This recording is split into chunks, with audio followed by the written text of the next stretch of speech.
existisse alegria, irmãos. Você já imaginou quando você está num momento, talvez você passou por algum momento de luto, e você precisou que alguém chorasse contigo. Imagina se só existisse alegria na vida de uma pessoa. Naqueles momentos em que você tivesse que enxergar isso, porque muitas pessoas quando vão para o enterro, é ali que a pessoa reflete na vida. E nós poderíamos falar sobre várias outras coisas. E Paulo, ele experimentou. Muito obrigada. Estava ficando seca, cara. Paulo experimentou, irmãos, todas as emoções. E quando nós olhamos para a vida do apóstolo Paulo, nós vamos olhar para o início da sua trajetória. Lá em Atos vai falar sobre a conversão de Paulo, como é que Paulo chega ao conhecimento da palavra. Paulo era um homem justiceiro, Paulo era um homem muito irracional, era bruto, era violento. Podemos dizer que até Paulo ele era selvagem, ele não tinha amor. Se ele tivesse que torturar, matar, prender, ele fazia tudo isso pela causa que ele achava correta e justa naquela época. Até que ele tem um encontro com Jesus. E quando ele tem um encontro com Jesus, Paulo se transforma num outro homem. E aqui, irmãs, é importante dizer que quando nós olhamos para a vida de Paulo e vemos os frutos da sua trajetória, os frutos da obra de Paulo, nós podemos correr o risco de imaginar que aquilo aconteceu de uma hora para outra. No momento, Paulo era um perseguidor e no outro momento, Paulo se torna o grande homem que a gente conhece pela Bíblia Sagrada. Mas não foi assim. Para Paulo se tornar na pessoa que ele se tornou, para Paulo engrandecer a Cristo no seu corpo, para Paulo dar frutos, para Paulo ser uma bênção, ser um plantador de igreja, ser um escritor do grande parte do nosso Novo Testamento, houve um período muito grande de discipulado com Cristo. Mas a Bíblia não fala isso, a história vai nos falar sobre isso. E todas as coisas que aconteceram na vida de Paulo, ela contribuiu para que Paulo se tornasse quem nós conhecemos.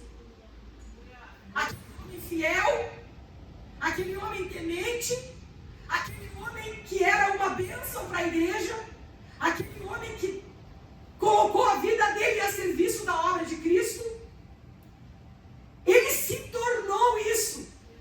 E tudo isso por todas as circunstâncias que ele passou, até aquelas muito desconfortáveis, até aquelas que ele não conseguia entender, até aquelas em que ele questionava onde Deus estava na vida dele, até aqueles momentos em que Paulo questionou: será que realmente Deus tem algo comigo para o Evangelho? Porque para estar passando por tudo que eu estou passando, não deve ter sido de Deus o chamado.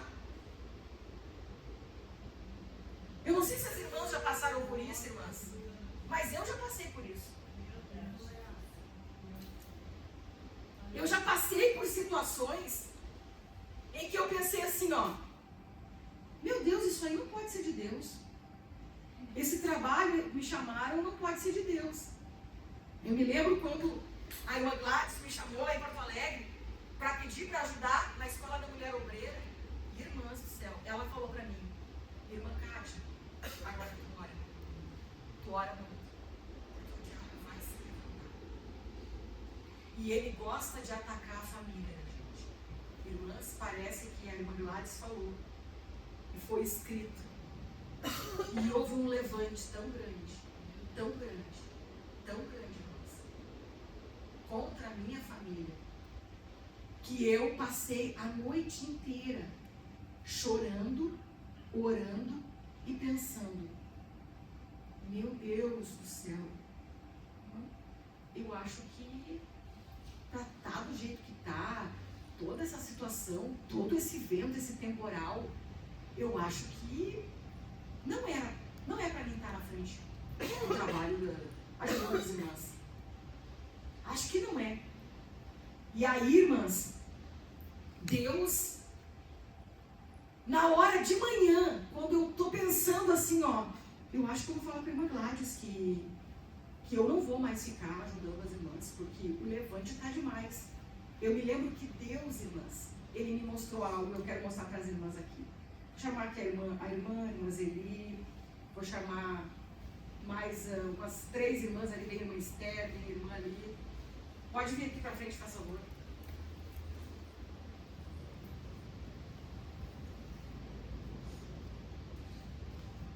As irmãs fiquem aqui desse ladinho aqui. Eu acho que eu vou precisar de mais uma irmã, mas olha só, olha o que Deus me mostrou. Deus me mostrou assim, ó, o Senhor disse assim, ó, então quer dizer que por causa de uma dificuldade que tu estás passando, tu vai desprezar algo que eu concedi por meio da bênção da igreja. E aí Deus me mostrou, irmãs, existem trabalhos que para nós fazermos na obra de Deus, envolve várias pessoas orando. E aí Deus mostrou meu esposo. Primeira coisa que eu precisava para exercer esse trabalho era a bênção do meu esposo. Estende as mãos assim para mim. Depois eu precisava da bênção da minha coordenadora. A irmã levanta as mãos para mim, faz favor. A coordenadora tinha que dizer amém. Ela pode ser. Aí eu tinha que ter a bênção do meu pastor. Aí eu tinha que ter a bênção do meu supervisor. Irmã Marisa, vem cá. A irmã ali também. Aí eu tinha que ter a bênção da irmã Gladys. Aí eu tinha que ter a bênção do superintendente de ensino. Vem mais uma irmã. Eu tinha que ter a bênção do pastor Humberto. Estende as mãos. E às vezes, irmãs, um trabalho que a gente pensa que é insignificante. Eu penso assim, ó, tá demais a luta e eu vou parar. Eu estava pensando em parar. E Deus mandou eu olhar para todas aquelas pessoas que oraram, confiaram e acreditaram que Deus iria ser comigo. Deus abençoe nós. Na hora eu comecei a chorar e eu pedi misericórdia, meu Deus. E aí eu entendi mais uma coisa, irmãs. Nós não podemos estar apegadas em absolutamente nenhuma função na igreja, nenhum cargo, não podemos. Porque nós podemos estar agora aqui e daqui a pouco tu ser chamada para um determinado trabalho lá. E há muitas pessoas que por não entender isso se abatem. Tu não vai criar raiz na função em que tu está. E glória a Deus por isso. Glória a Deus. Deu fruto, frutificou, acabou o tempo. Deus te pega e bota num outro lugar para dar fruto. E Deus me ensinou a primeira coisa: não te apegue à função. Porque uma hora tu está, outra hora tu pode não estar. Segunda coisa, valoriza o que eu dou. E isso é diferente de se apegar. E aí Deus me mostrou que nós precisamos, irmãs, ver as coisas de Deus, da obra de Deus, as funções que são exercidas, como algo de valor eterno, de valor espiritual, em que Deus confiou, e que Deus sabe que nós vamos buscar dele a capacidade para fazer aquilo. Porque ninguém, irmãs, nasce pronta. Não. Tu pode ter toda a teoria, mas na prática é diferente.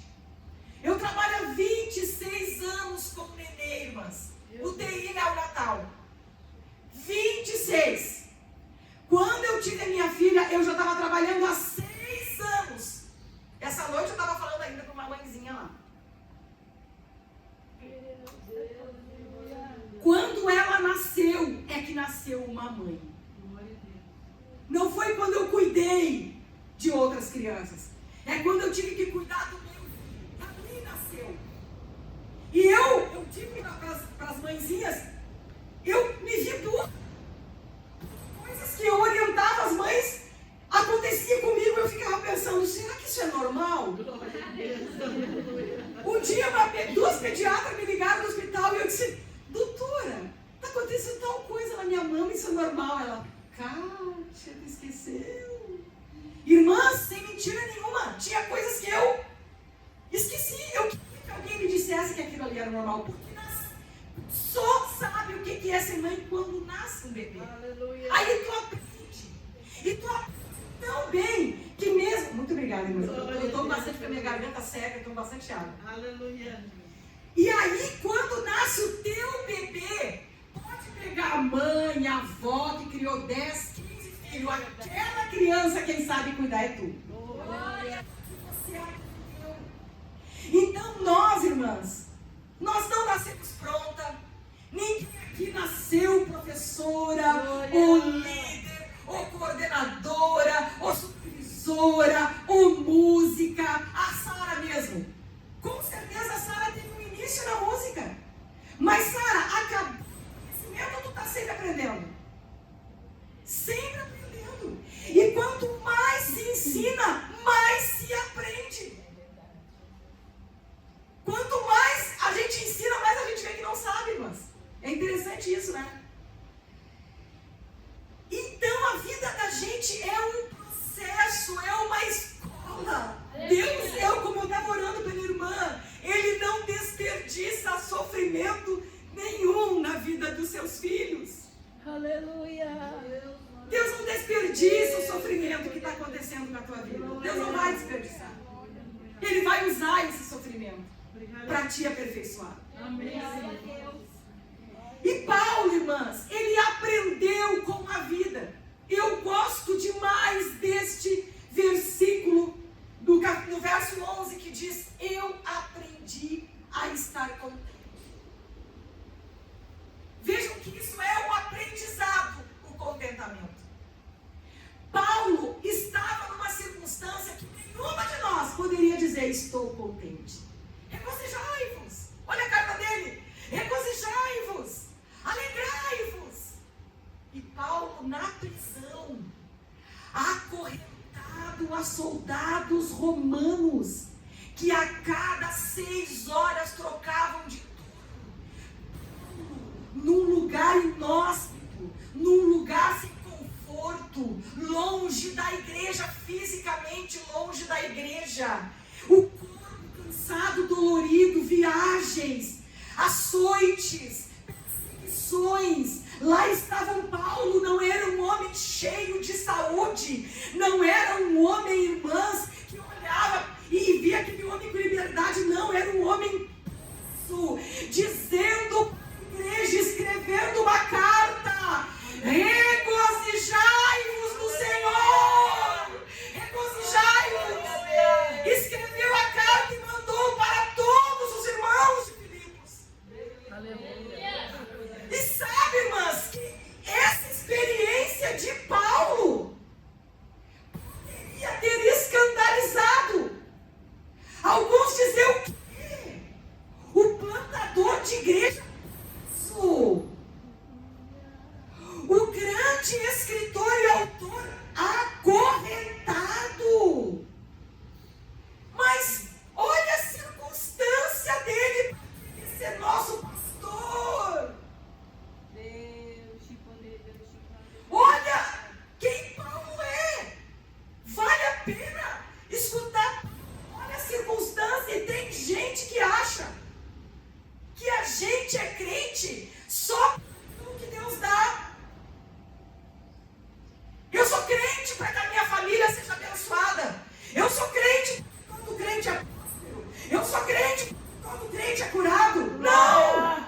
Nós servimos um Deus que cura, que salva, que batiza, que prospera. Um Deus que abençoa, mas acima de tudo Ele é Deus. Ele é maior que as suas bênçãos. Ele é Deus.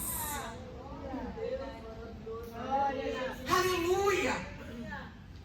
Em vez da igreja se escandalizar, Paulo vai ao longo do livro de Filipenses falar que aquilo que ele estava passando estava contribuindo para a prosperidade do Evangelho, para que se espalhasse o Evangelho. Porque eles estavam falando lá nas cadeias, tem um homem fiel. Lá na cadeia tem um homem orando. Lá na cadeia tem alguém evangelizando. Ana, igreja, está preso e está pregando, vamos pregar também, nós que estamos soltos.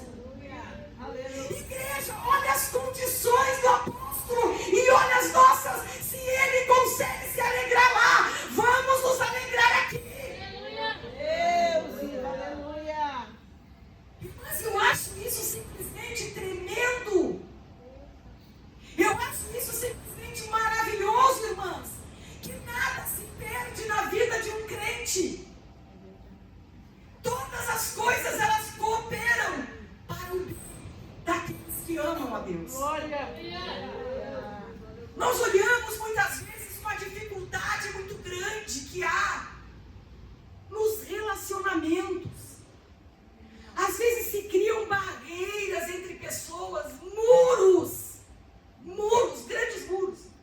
Estamos às vezes no mesmo departamento, mesma igreja, mesma região, mesma área, e nós temos muros umas com as outras. Por quê, irmãs? Deixamos às vezes os nossos temperamentos gritarem mais alto que o amor de Cristo dentro do coração da gente. Nós olhamos para as irmãs e corremos o risco de olharmos umas para as outras e dizer: aquela lá é isso, aquela lá é aquilo. E uma coisa que a maturidade tem me trazido é entender que todas as pessoas cooperam para a minha vida. Cooperam. Se eu estiver em fidelidade diante de Deus, não há ninguém que vai ser um instrumento para a minha queda. Porque Deus vai fazer com que todas as coisas cooperem para o meu bem.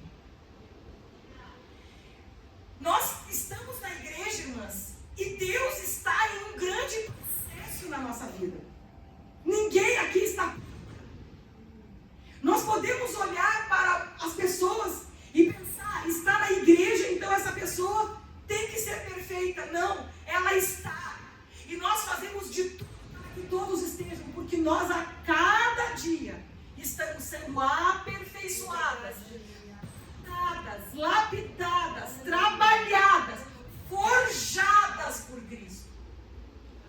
E nós vamos aprender, irmãs, e não é no tempo fácil. É no tempo de dificuldade. É no tempo da luta. É naquela hora que Deus vai trabalhar na nossa vida, irmãs. E vai nos quebrando. E aquele irado que era o Paulo, aquele bruto, aquele selvagem, aquele perseguidor, aquele homem soberbo, aquele carrasco, ele dá lugar a um homem que em Cristo se transforma naquele que é capaz de morrer pelos seus irmãos, por aqueles que ele perseguia. Como que acontece isso na vida de Paulo?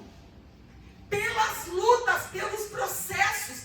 Paulo, assim que se converteu, ele era um homem muito sábio, e ele olhava para a igreja, a grande maioria de pessoas humildes. Paulo queria começar já a pregar. Alguém chegou para ele e disse: não, Paulo, calma lá, tu pode ter toda a sabedoria do mundo, tu pode ter todo o conhecimento, tu pode ter sido isso, aquilo, outro, tu pode ter esse currículo, tu pode ter essa formação, esse curso, mas deixa eu te dizer, Deus não precisa disso tudo, Ele só precisa de alguém que esteja disposto a fazer o que Ele quer. E Paulo teve um tempo de esquecimento, irmãs.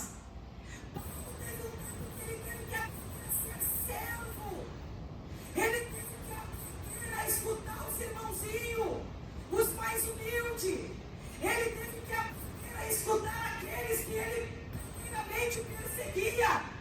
Ele teve que aprender a ser servo para começar a fazer algo para Deus. Aleluia. Porque a pessoa que quer dar frutos para o Senhor, ele vai ter que aprender a fazer isso com amor. Com amor pela alma das pessoas que estão escutando. A louvar com amor pela alma daqueles que estão sendo edificados por louvor.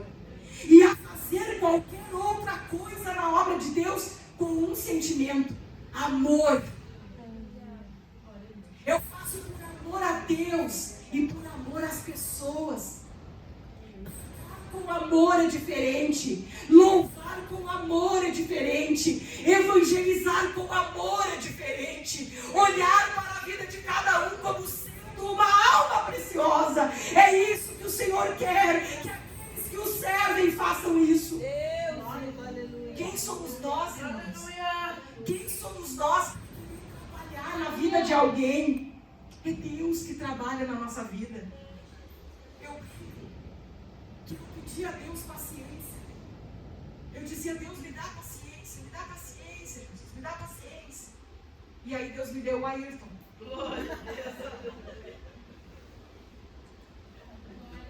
A paciência, né, irmã Eunice? As irmãs que conhecem o Ayrton sabem que ele é a paciência.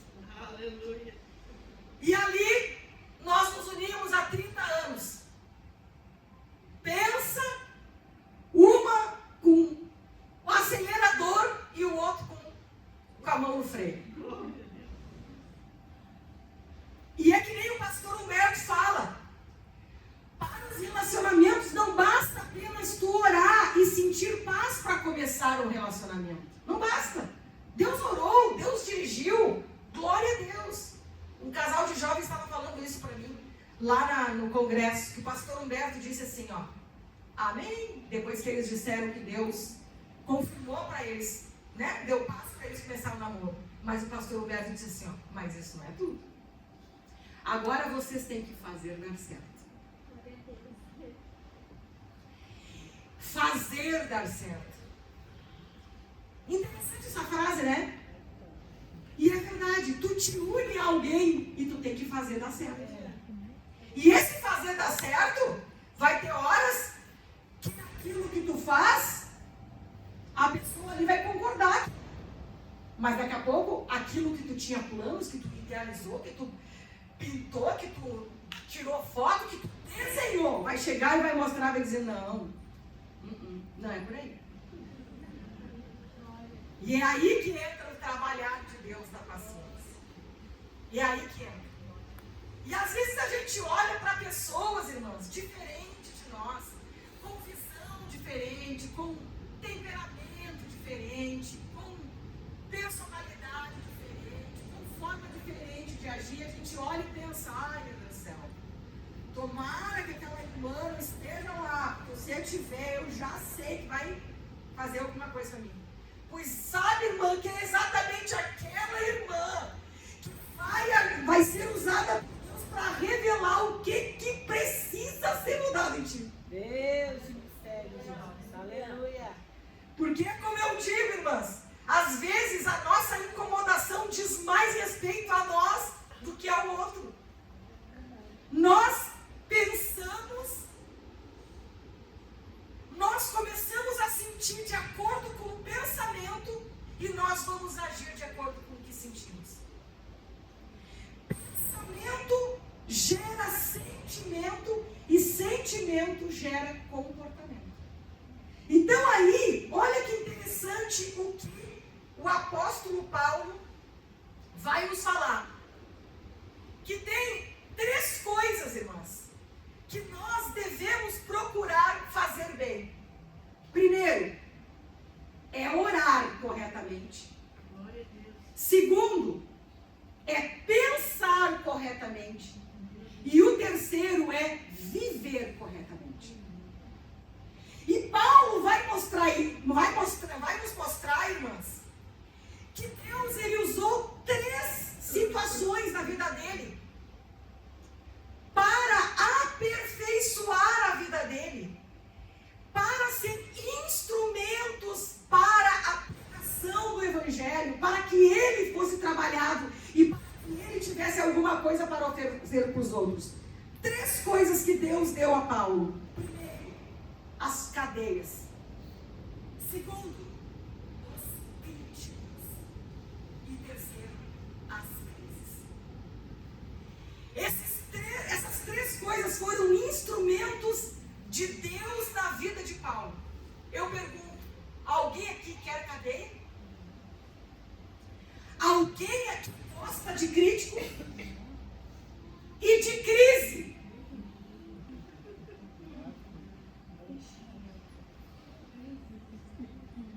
Às vezes o Ayrton brinca com a Maria Eduarda. Sabe quem estava no culto?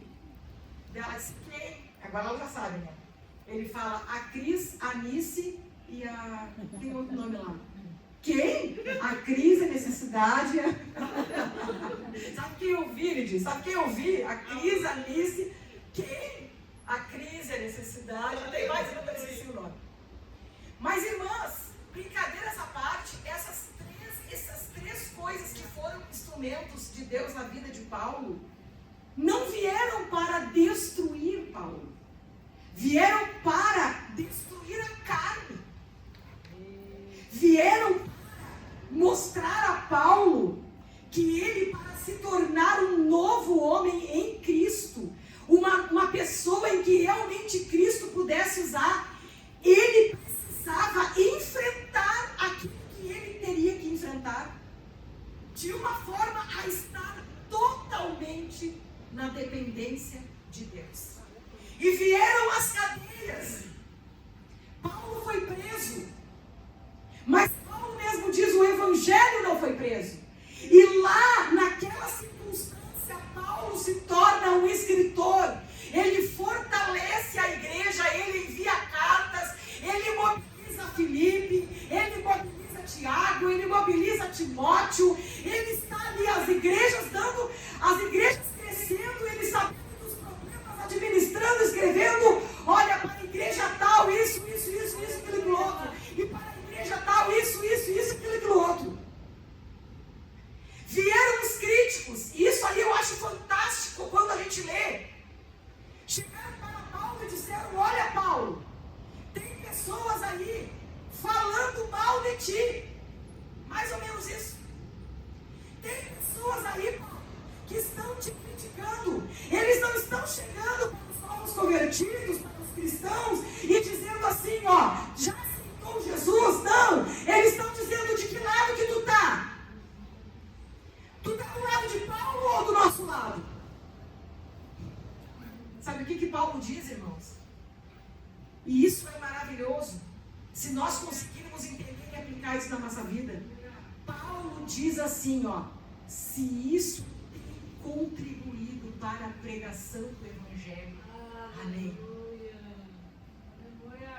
Paulo não era um homem que estava preocupado em que as pessoas falassem bem dele, em que as pessoas fossem do time dele, em que as pessoas depositassem nele a lealdade. Irmãos, nenhum de nós aqui pode ousar querer aqueles que pertencem a Cristo, formar grupos, formar panelas, formar divisões, formar eu sou de lá, eu sou de cá. Não, irmãos, isso não contribui para o bem do Evangelho. Sabe o que contribui para o Evangelho? É você pensar, isso tem contado, tem sido pregado, tem sido evangelizado, o Senhor tem sido glorificado, e o que importa que estão falando de mim? O que importa?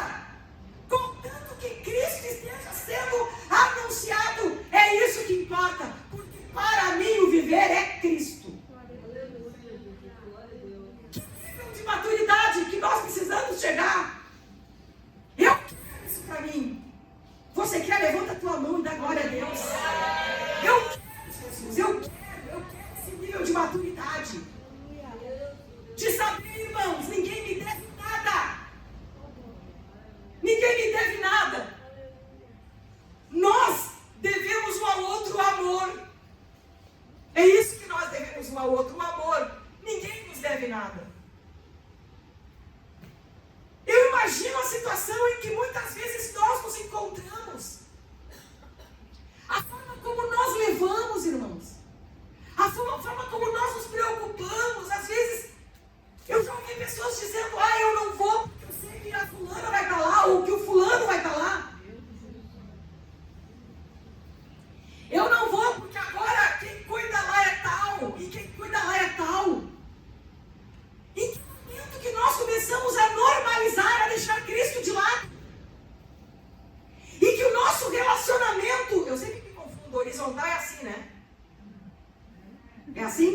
E vertical é assim, né? Eu sempre me confundo, horizontal e vertical. Vou pensar no V, né?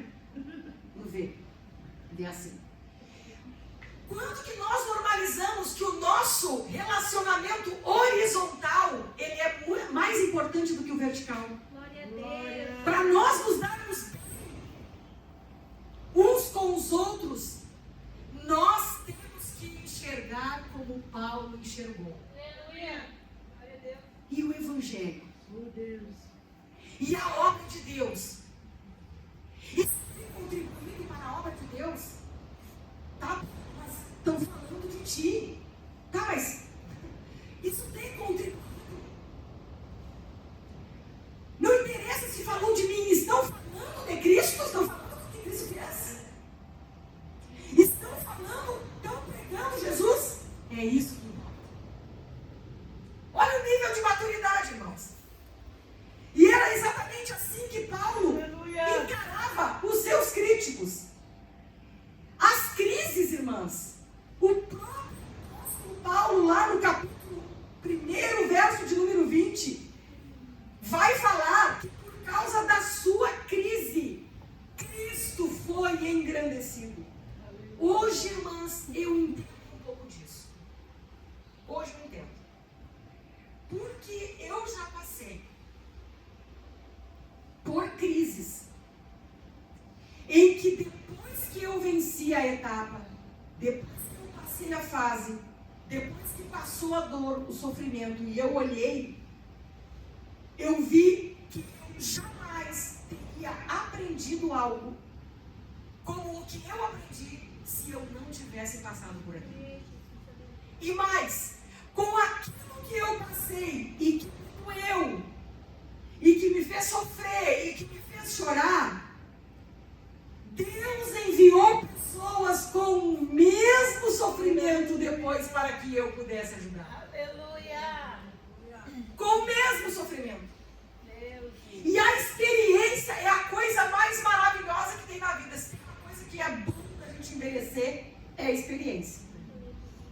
E a gente tem que adquirir isso mesmo sendo novo. A maturidade espiritual, ela acontece para cada um em níveis diferentes, não é que nem idade. A gente olha, tem 10 anos, é uma maturidade. Tem 20, é outra. Tem 40, é outra. Tem 60, é outra. Espiritualmente, isso não diz nada.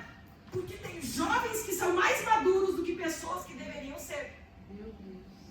E tem pessoas que já passou do tempo de amadurecer, de adquirir um nível de espiritualidade, e a pessoa ainda não adquiriu.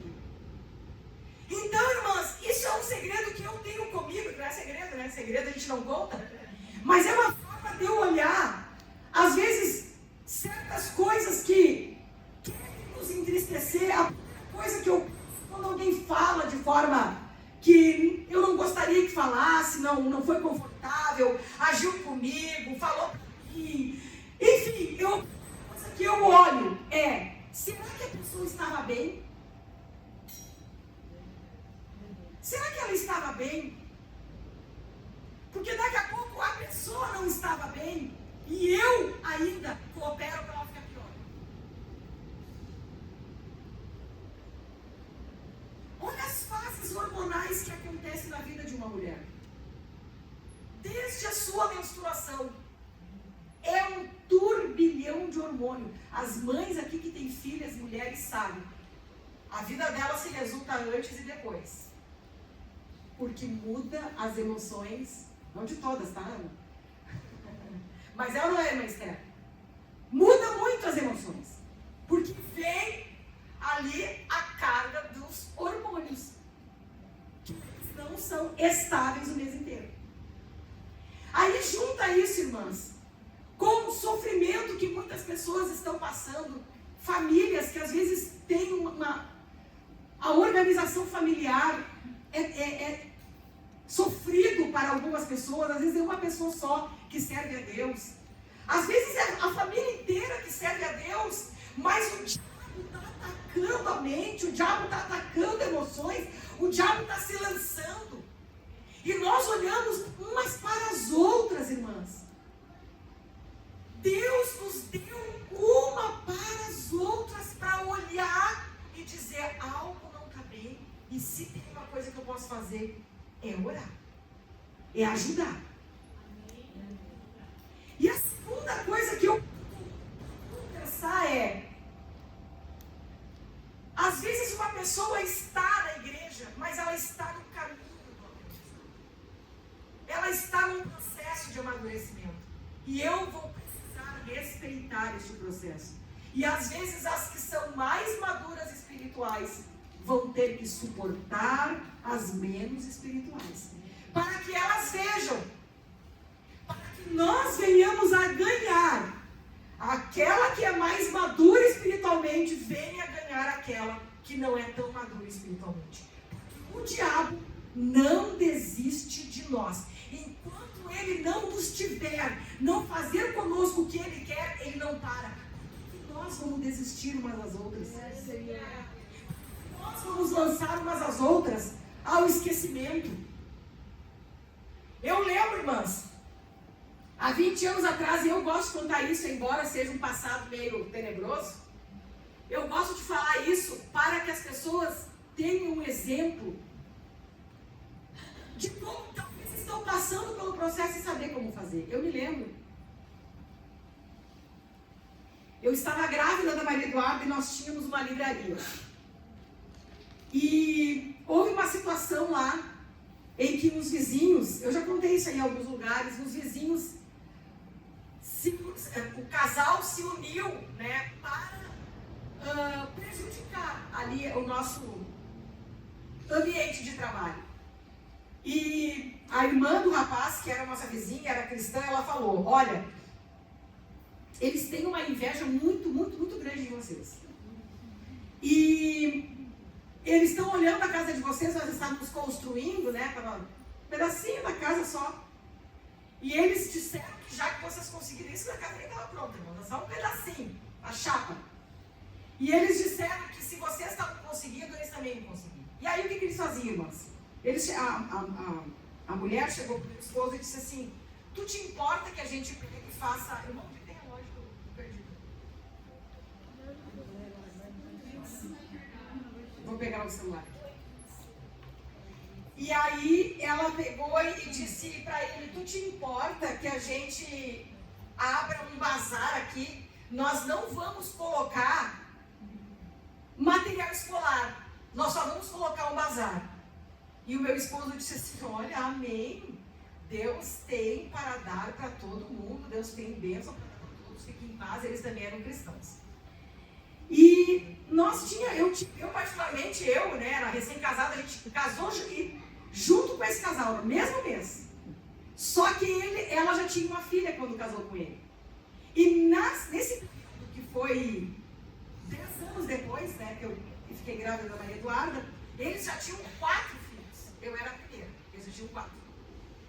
E aí, nisso, irmãs, o que eles começaram a fazer? Ela pegou a filha mais velha dela e fazia ela parar na calçada. Quando as pessoas iam lá comprar material escolar, a menina dizia: vai lá que tá mais barato. E ficava oferecendo coisa. E aí, eu não me envolvia com aquilo ali. Eu tinha o meu trabalho, né? Meu esposo também tinha, mas isso aí era mais final de semana. E aí, eu cheguei lá onde ele estava, na livraria, e aí eu vi que ele estava estranho. Daí eu perguntei: o que aconteceu? Daí ele me contou. Só que ele tem uma forma diferente, até pelo temperamento, tem uma forma diferente de reagir. Quando ele me contou aquilo, me gerou uma raiva. Uma raiva. Ódio, irmãs. Na verdade, era um ódio. Assim, uma coisa assim, ó, cresceu dentro de mim aquilo ali. Mas eu me lembro, Deus é testemunha do que eu estou falando com vocês. Eu não estou inventando. Quando ele me falou aquilo ali, que subiu na hora aquela raiva, eu peguei e fui lá para dentro de casa, fui para o sofá, me ajoelhei e eu comecei a orar e eu fiz a seguinte oração. Eu disse, Deus, eu confesso que o Senhor está mais aqui. Deus, olha o que eles tiveram cabimento de fazer. Isso. E Deus, eu confesso ao Senhor que eu estou assim, um ódio que eu não posso mais nem enxergar eles. Aí eu disse assim, mas Senhor, irmãs, eu me lembro como se fosse hoje, há 20 anos atrás, e eu me lembro. Eu disse assim, mas Senhor, eu sei que isso não é um sentimento de crente, meu Deus. Eu sei que se o Senhor viesse hoje, eu não ia para o céu por causa dessa raiva no meu coração.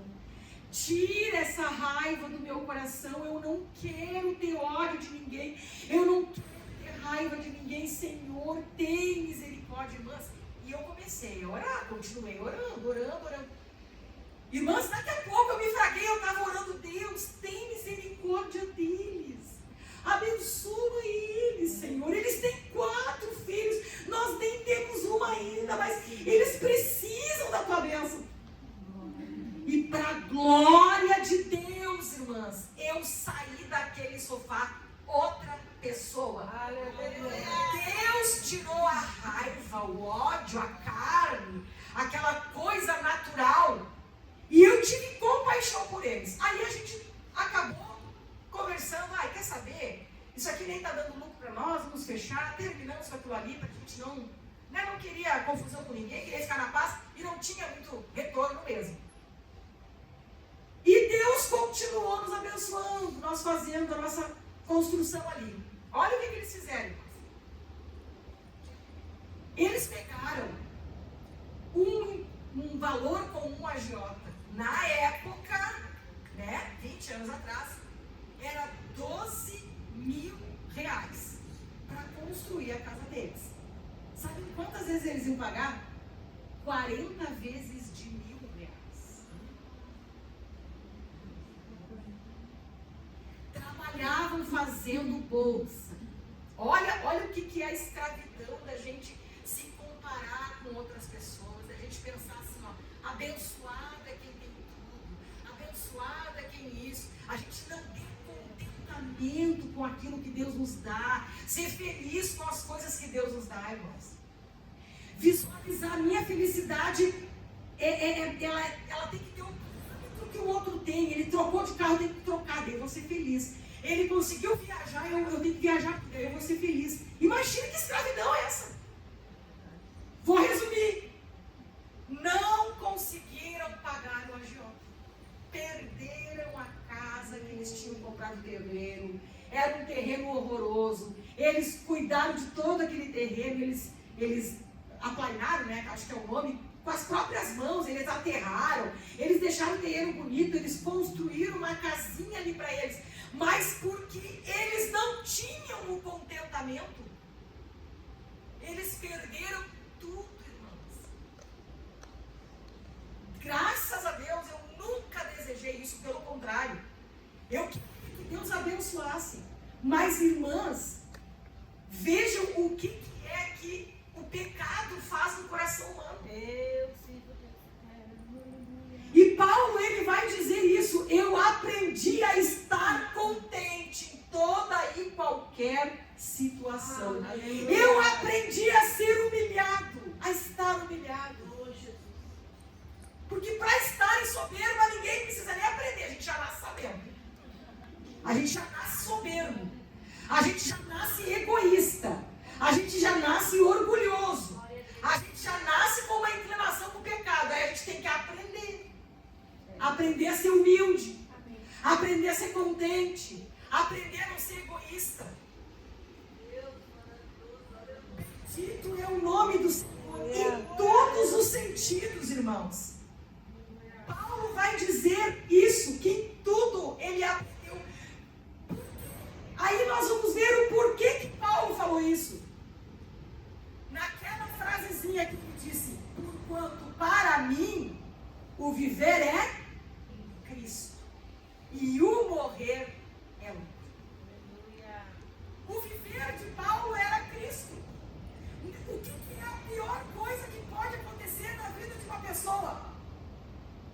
que vocês acham que é? Morte. E ele disse, morte é lucro. Glória.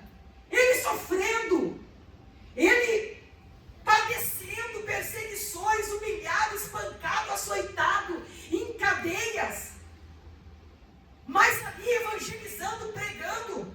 E teve uma determinada situação em que ele disse, olha, ele se viu numa situação em que ele pensou assim, olha, até seria bom eu partir. Ele estava num dilema entre partir e ficar.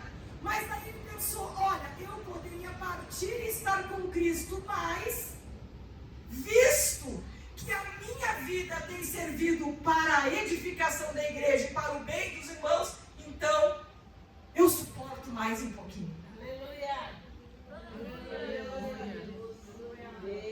Já pensou, irmãs Eli? Eu fico pensando nisso, nessa grande liderança que era Paulo.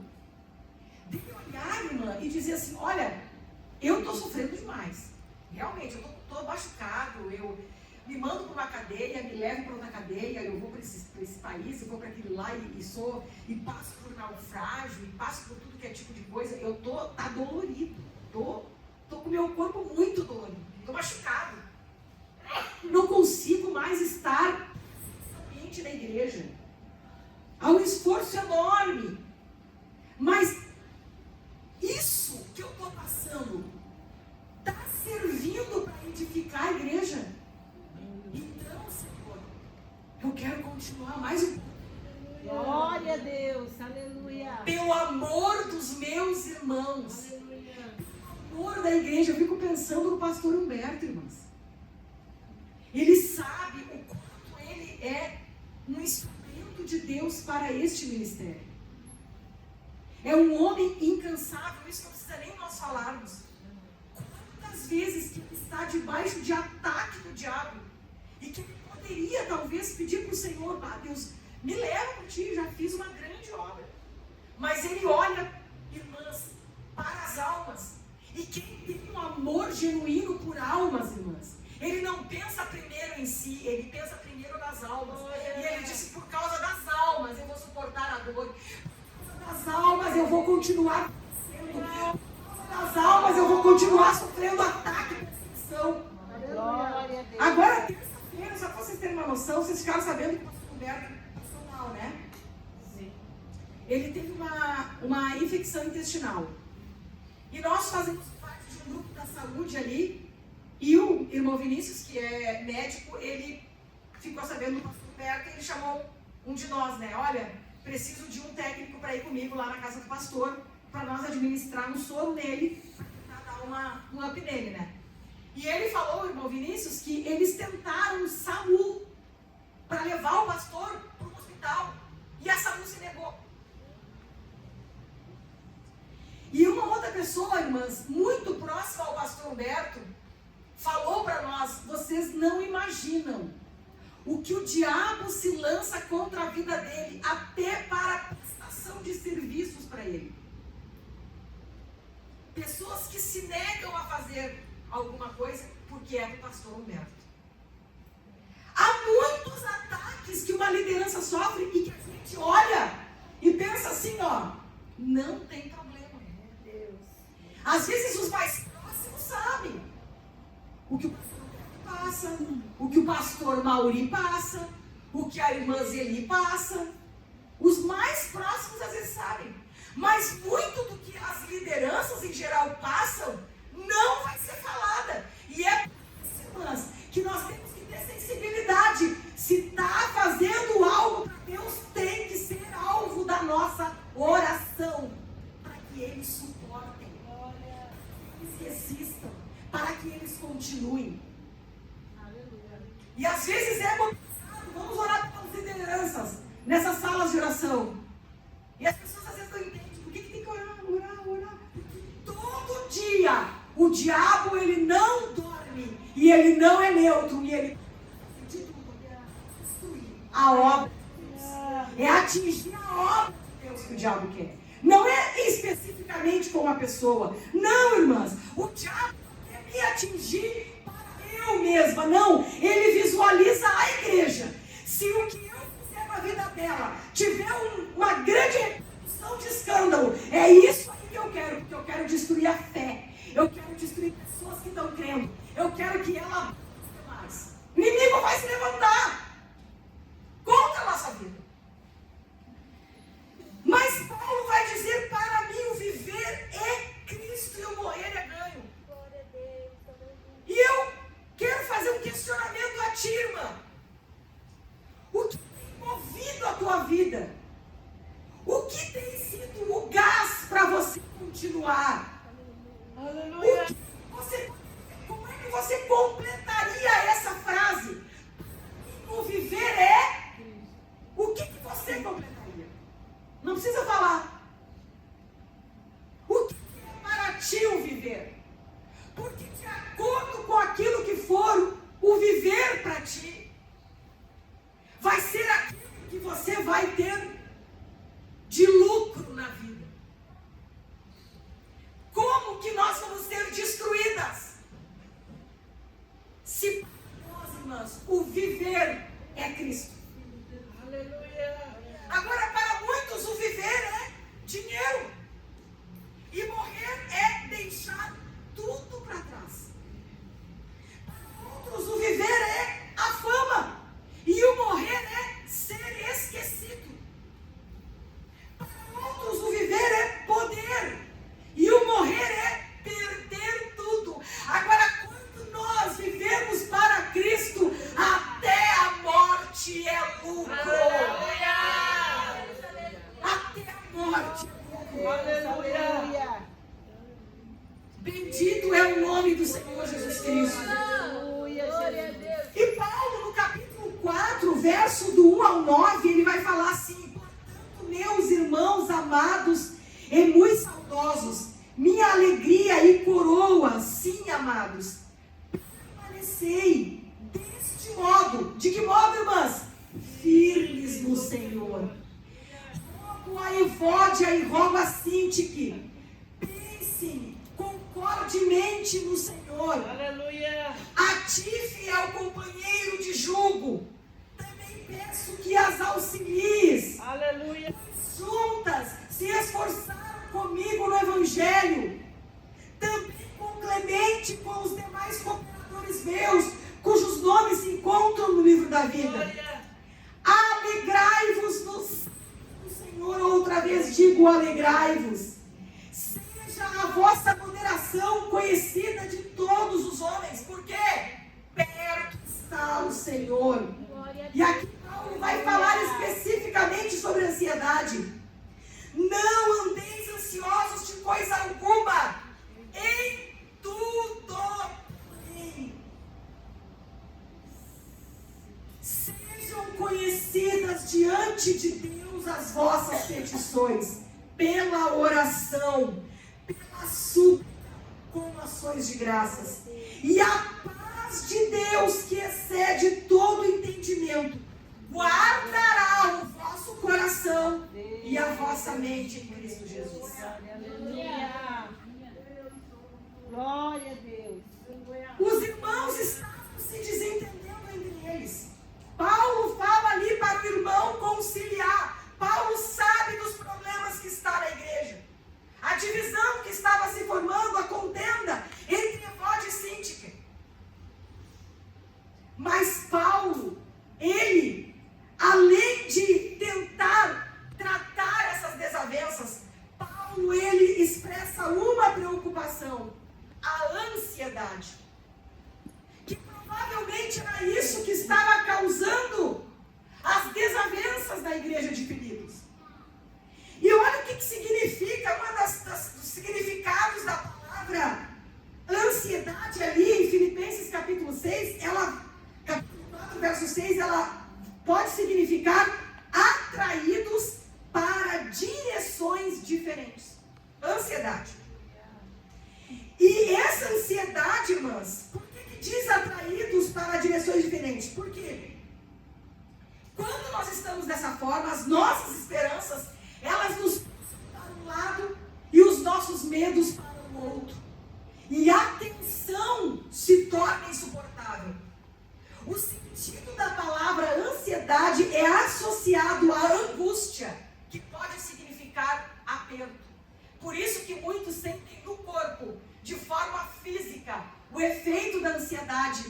da angústia, aperto, falta de ar, dor no peito. Tem pessoas que já internaram, irmãs, com sintomas, vários sintomas de infarto, e era a ansiedade. Todas as características de infarto, e era a ansiedade. A pessoa tem dores de cabeça insuportável. Algumas pessoas têm uma irritabilidade que a pessoa não sabe por que está irritada. Às vezes acha que é demônio. Às vezes acha que ela não é crente, não é um crente como deveria. Mas na verdade aquilo que a pessoa está é o reflexo da sua ansiedade. Que para algumas pessoas ela vai reagir de uma forma irada, outras pessoas vão reagir de uma forma a se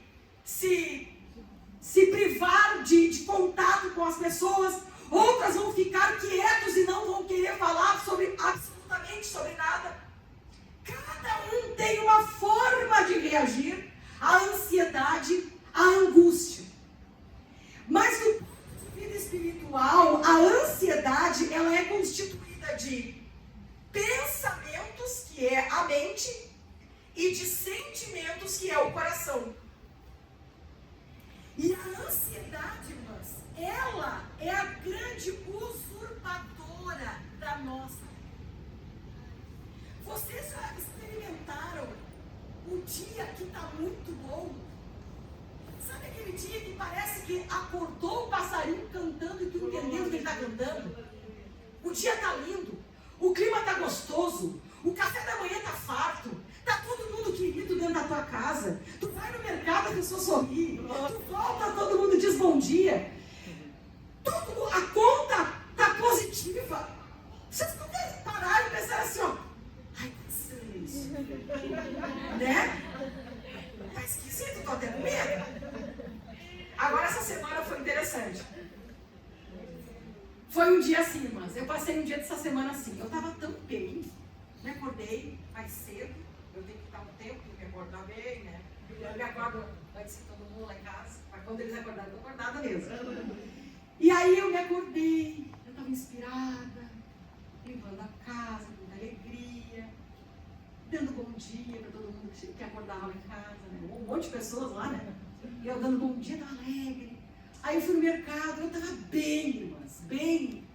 Aí fui no mercado, tive contato com uma pessoa lá. Eu tava no corredor e a pessoa era um entregador.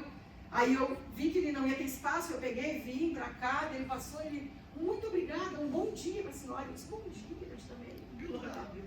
Aí fui no açougue e eu, tudo bem? Ai, tô pensando o que eu vou pegar, tá? E ele, uma boa semana pra senhora. E aí o outro que nunca me olhou na vida, boa semana, eu, boa semana pra vocês também, eu. Glória a Deus. Aí daqui a pouco eu vou na caixa. Aí eu passei ali, a caixa era nova no mercado, não me conhecia, eu também não conhecia ela. E aí eu fui, passei, e ela com toda simpatia, um bom dia, e eu, bom dia. Eu disse, meu Jesus, você não morreu hoje. Aí eu fui pra casa meditando, irmãs. Glória a Deus. Às vezes a gente está tão viciado na luta, tão viciado no sofrimento. Parece que a nossa identidade é um sofrimento. Quem tu é? Prazer ou sofrimento? Aleluia. Kátia, o sofrimento da Silva. Quando o dia tá bom, nós não gozamos do dia bom. Nós não pensamos, uau, eita, dia ruim, dá licença porque hoje é bom. Aleluia. Dia de tempestade, dá licença porque hoje o sol está raiando. Glória. E eu vou desfrutar desse dia maravilhoso. Aí eu fui para casa meditando sobre isso. E comentei até lá em casa. Eu disse, olha, quando vem o tempo, vem o choro, vem a oração com quebrantamento, gemido de alma, vem a batalha e a gente aproveita e chora, e chora, e chora. Mas quando vier o dia bom, a gente aproveita e sorri, e glorifica, e usufrui e seja leve, porque nós temos também que aproveitar o dia bom. Porque senão vamos nos tornar pessoas, irmãs, frias, pesadas, difíceis de convivência. E é o que eu digo, irmãs, vai ter um momento da prova. Glória a Deus por aquele momento. Vamos chorar, vamos gemer, limpa os olhos, arregaça as mangas e toca a vida. Aleluia. Cristo é por nós. Cristo é por nós. E se Cristo é por nós, o que está me deixando escrava das minhas emoções, dos meus medos, da minha desesperança? Quando a gente cresce, irmãs, já nasce várias coisas que a gente vai ficar ansioso. Alguns têm uma ansiedade para chegar nos 15. Chegar nos 15 parece que é a maravilha, né? Outros é aos 18. Dá a impressão que estão sendo que nem os passarinhos, que falam quando chegar a 18. Nossa, quando chegar a 18 anos, né? Quando chegar a 18 anos, vai ficar com 18 anos. Glória a Deus. Se não fizer uma diferente, vai continuar tudo igual. Aí, para alguns, a ansiedade é o casar. Meu Deus, parece que a solução da vida é tudo que eu espero é arrumar um casamento. Esses dias uma jovem disse para mim, sabe que deveria voltar a normalidade da gente quando nasce já ser destinado para alguém, evitaria muita coisa. Ai, eu achei engraçado isso, né? Porque já pensou o trabalho que dá a gente saber com quem que a gente vai ter que casar ainda? E como esses tempos eu já falei, irmãs, tudo é um processo, são estágios que a gente vai aprendendo a como guerrear e lidar com as nossas fraquezas, falhas, limitações, temperamento, personalidade. Aí quando a gente é jovem, mais madura, a gente já vai aprendendo a como gerenciar as emoções.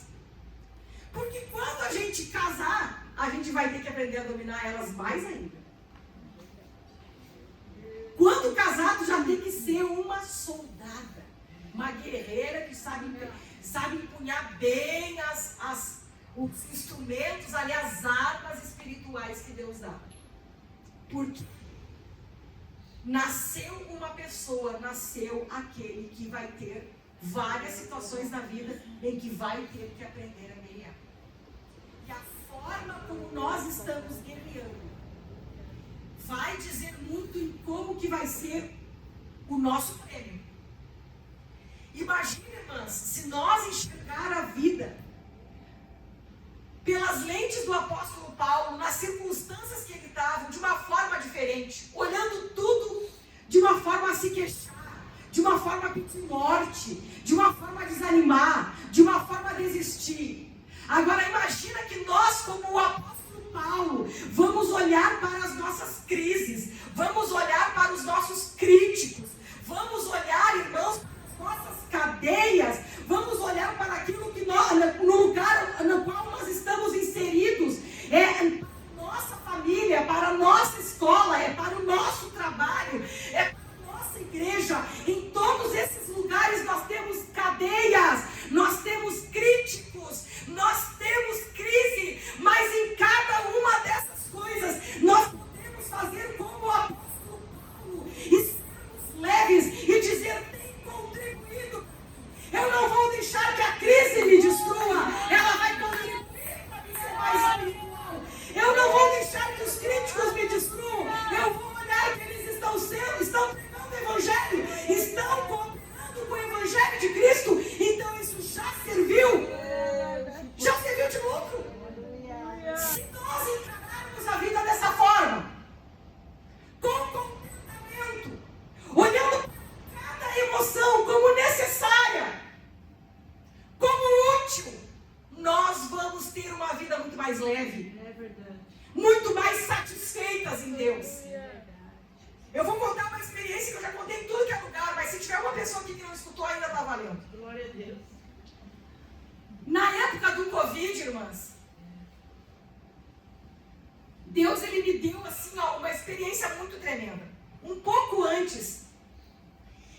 comecei a desenvolver uma prática de leitura da Bíblia, porque eu era uma crente sem vergonha. Que eu achava que eu lia a Bíblia, mas eu lia um pouco aqui, um pouco aqui, um pouco lá. Eu lia todo dia. Mas eu não tinha lido toda a Bíblia uma vez só. Era uma vergonha. Eu disse, pois agora eu vou ler a Bíblia. Eu comprei uma Bíblia cronológica, que é de acordo com os acontecimentos, e peguei também uma Bíblia para mim ler do Gênesis ao Apocalipse. E eu comecei a ler. E eu vou dizer para vocês a experiência que eu tive.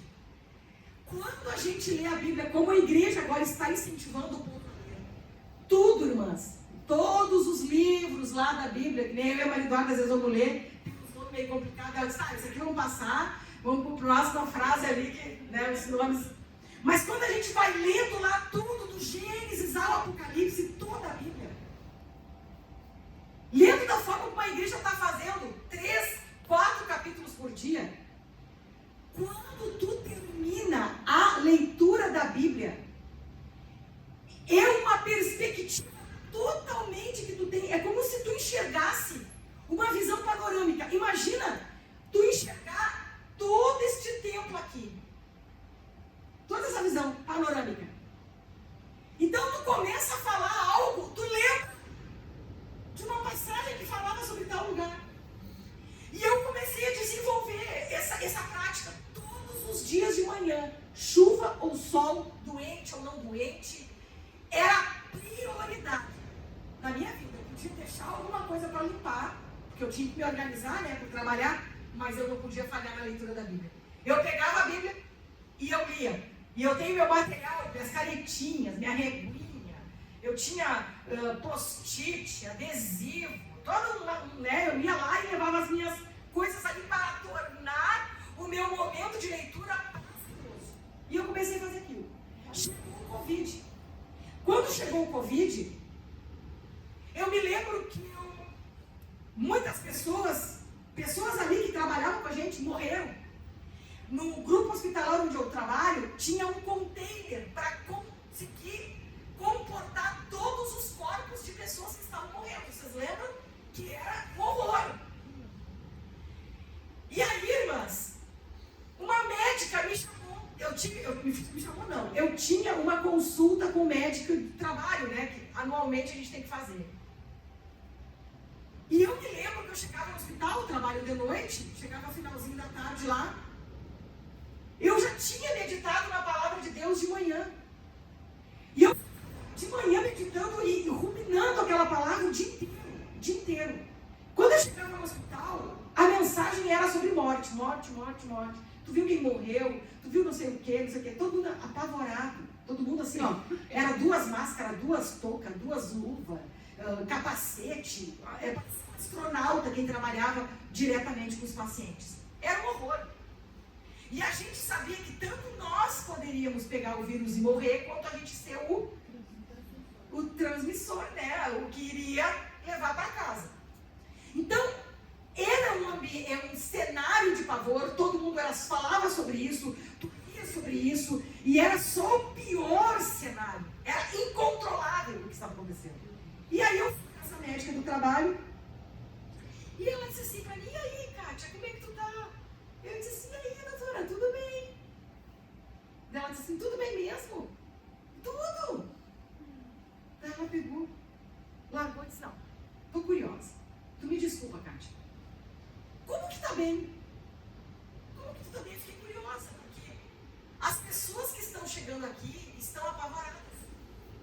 Estão falando sobre, né, a doença, estão falando sobre o vírus, estão relatando a dificuldade de trabalhar junto com o paciente, não gostariam de estar trabalhando, porque, né, tu estava te colocando isso. Eu disse assim, olha, doutora, deixa eu te falar uma coisa. Eu sou cristã. E uma das coisas que está fazendo muita diferença para a minha saúde emocional é que eu leio a Bíblia todos os dias de manhã. Eu não só leio. Eu leio a Bíblia, eu anoto as frases ali dos capítulos. E tem versículos ali que eu fico meditando o dia inteiro naquele versículo. A senhora sabe que isso é tão forte. O poder daquela palavra ali é tão forte em mim que eu, quando chego aqui e começo a falar sobre morte, parece que aquilo ali não me atinge. Ela pegou e disse assim, olha, tu sabe que vida cristã ou vida religiosa, como ela falou, é um dos pilares para se ter uma boa saúde. Ela disse. E aí, irmãs, passou um tempo, o meu esposo teve Covid. Teve Covid, ficou muito mal. Mais de 2 semanas internado. Naquela época, a gente não conseguia visitar. A gente tinha que largar a roupa lá, alguém pegava e dava lá para a pessoa. Tu não visitava, tu não falava com o médico, tu não sabia nada. A pessoa ficava totalmente vocês lembram? Morriam, caixão fechado, ninguém sabia nada. Mas um dia ele fez um vídeo para mim. Ele fez um vídeo e naquele vídeo eu vi que ele estava muito mal. Porque quem trabalha no hospital tem um olhar diferente. Ele olha para uma pessoa e ele vê que a pessoa não está bem. É por experiência mesmo. E eu olhei ele, e ele começou a fazer assim, uns números, que era o número da senha do banco dele. Ainda bem que ele ia deixar a senha do banco dele. Preocupado comigo, preocupado em pagar os negócios lá. E aí ele estava fazendo os números lá, e eu disse, o quê? E ele não conseguia falar, ele não conseguia escrever, ele não conseguia mandar áudio, então ele resolveu fazer um vídeo para fazer uns números, que eu não conseguia nem identificar. Mas eu vi que ele estava muito mal. Muito mal. Quando eu vi ele daquele jeito ali, eu confortei ele, eu disse, vamos lá, estamos orando por ti, fica firme, vai dar tudo certo e tal. Mas quando eu desliguei, irmãs, me veio um abatimento, parece que assim, as minhas energias, a minha força, ela foi drenada, ela acabou, ela foi, sabe quando abre uma torneira, foi saindo, eu fiquei sem força. Não tinha igreja aberta, era só nós duas em casa. Não tinha lugar nenhum, não tinha carro na rua. Era um cenário terrível. E eu me lembro de estar assim, com uma angústia, uma ansiedade terrível, um aperto horroroso. Eu não conseguia orar, eu não conseguia reagir. E Deus falou comigo, irmãs. Eu creio que Deus falou comigo como eu falaria comigo. Deus falou comigo assim, ó, bela pregadora que tu é. Prega a minha palavra há anos. E agora que é para tu colocar em prática, tu não consegue nem orar. Quando eu senti aquela voz forte falando comigo, eu disse, meu Deus, eu não conseguia mais nem me lembrar do que a Bíblia falava. Esqueci. Eu disse, meu Deus, o que a Bíblia fala sobre ansiedade? E eu comecei a escrever no caderno, versículos sobre ansiedade, comecei a escrever. O que mais que está me deixando assim, preocupação? Escrevi. A morte estava me cercando, escrevi sobre morte. Irmãs, eu estou escrevendo. E conforme eu estou lendo na Bíblia e escrevendo no caderno, começa a vir uma força dentro de mim. Aleluia. Quando veio aquela força dentro de mim, eu fui para um lugar orar. Porque eu queria orar alto. E lá naquele lugar, eu orei e disse assim, ó, Deus, se é da tua vontade levar o teu servo, para ele e leva. Nós vamos continuar firme na tua presença. Eu vou continuar na tua presença, Senhor. Mas se não é da tua vontade levar ele, se o Senhor quer curar ele, se o Senhor tem algo ainda com ele aqui, entra naquele hospital agora e repreende a morte. Aleluia. Eu tenho uma autoridade, irmãs, que a palavra me deu. Ela foi maior que a minha ansiedade. Ela foi maior que a minha preocupação. A palavra de Deus lida. A palavra de Deus escrita. Um poder espiritual para reagir no mundo espiritual. Nós precisamos reagir. Como é que nós vamos reagir? Com poder. Como nós vamos ter poder? Palavra de Deus. Aleluia. E oração. Quando a gente está no retiro, quando a gente está numa consagração, nós olhamos como que eu vou ter força, como é que o jejum vai ser tão poderoso assim, como é que o jejum vai fazer um efeito tão grande. Olha, e aí começa os ataques na mente, olha o sacrifício, ficar o final de semana inteiro com fome. Aonde isso aí é de Deus e tu não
amiga de manhã, logo de manhã cedo. Meu Deus. E às vezes a gente pensa que amiga boa é aquela amiga que vai te ouvir, tu te queixar, te queixar, te queixar, te queixar. É a melhor amiga que tem, aquela que eu posso falar, olha, irmã, isso, aquilo, outro, porque eu tô assim, porque assado, porque fizeram isso, fizeram assado, porque isso, porque aquilo, outro. Amiga, nossa, que amiga maravilhosa. E realmente, eu concordo. Para nos ouvir tem que ser amiga.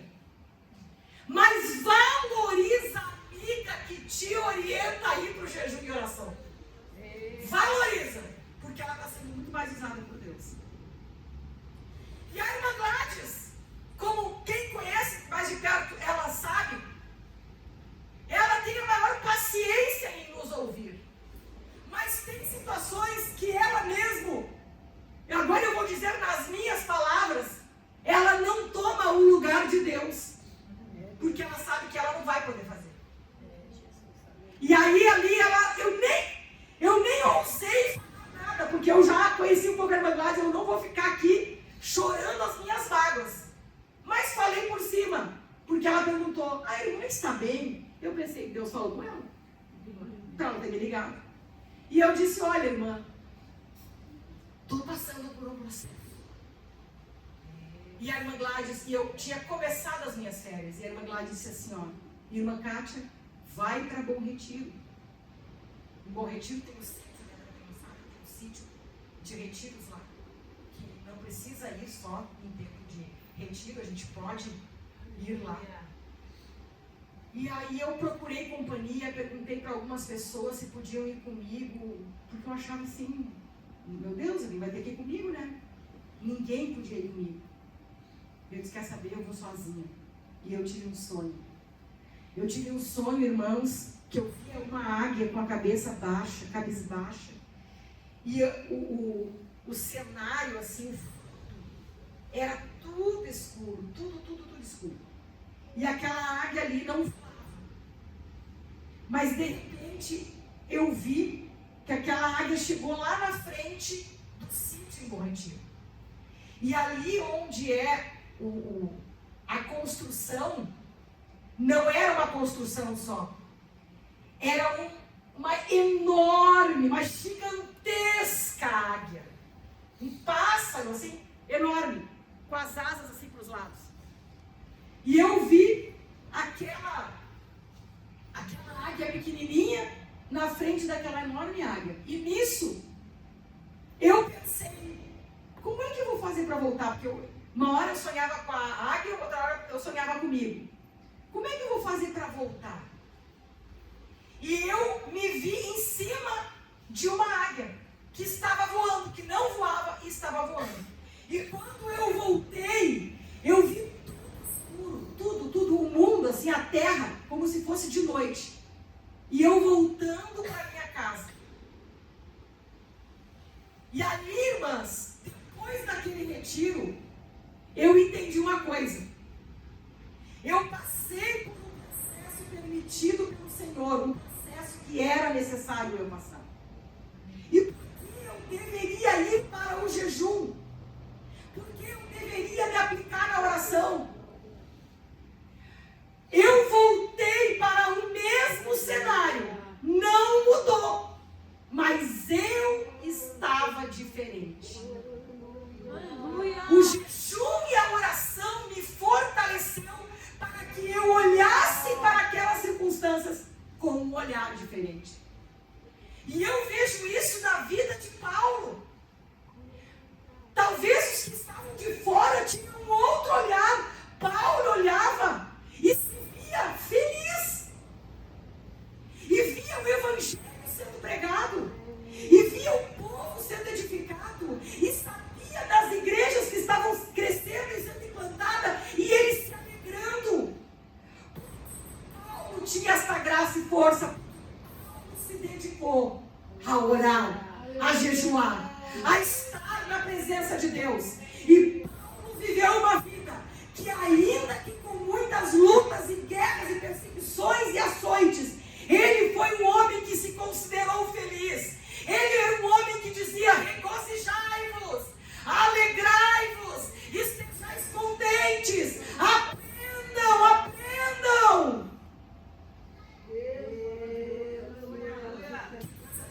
fico ali alheia à presença dele.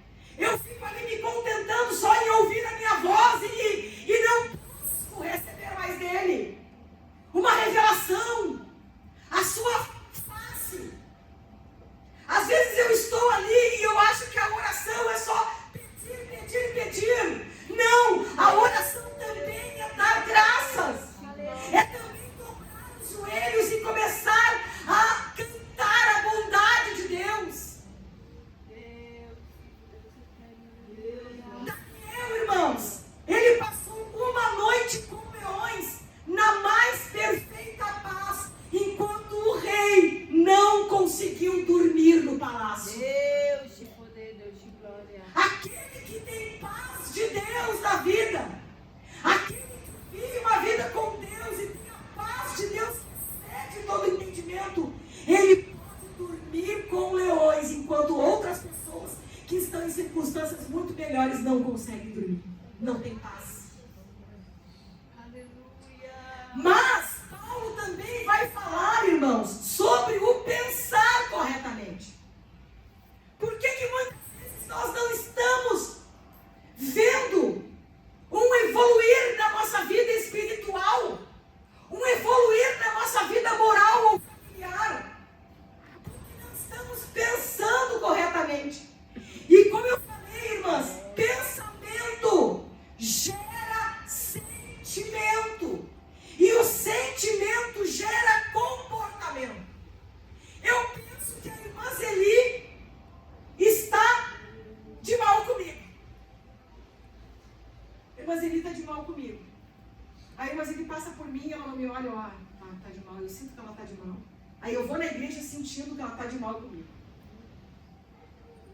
E eu vou criando aquilo. E às vezes não é uma situação, é dias. Eu vou criando. E aí parece que vai sendo criadas situações que tudo contribui para aquele meu pensamento. A irmã Zeli brava comigo. A irmã Zeli não gosta de mim. A irmã Zeli deve ter ouvido alguém falar mal de mim. A irmã Zeli... E a gente vai criando o pensamento, criando. Como é que eu vou agir com a irmã Zeli? Se eu alimento esse tipo de pensamento. Eu vou agir leve com ela. De boa. Eu vou chegar assim. Eu já vou chegar meio assim. Vou chegar meio assim, ó. Cautelosa. Porque eu sinto. E os meus sentimentos, a gente pensa que eles não falham. E o que o apóstolo Paulo vai falar em 4, verso 8, em Filipenses 4, verso 8? Tu conservarás em perfeita paz aquele cujo propósito mente. E é firme, porque ele confia em ti. Ou melhor, isso aqui não é Filipenses 4, 8, isso aqui é Isaías 26, 13.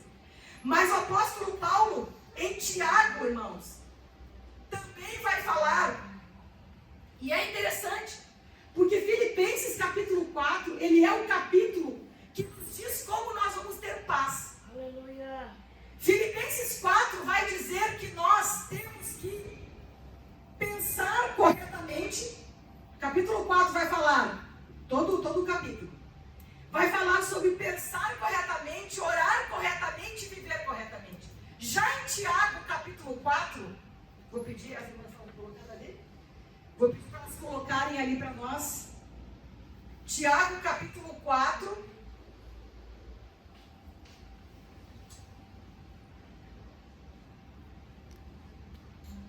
Vamos ver aqui.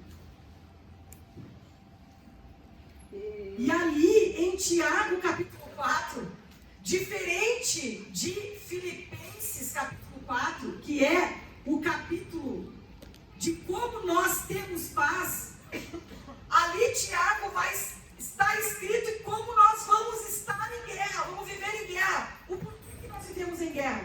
É o contrário do que Filipenses 4 fala. Filipenses fala sobre orar, viver e pensar corretamente.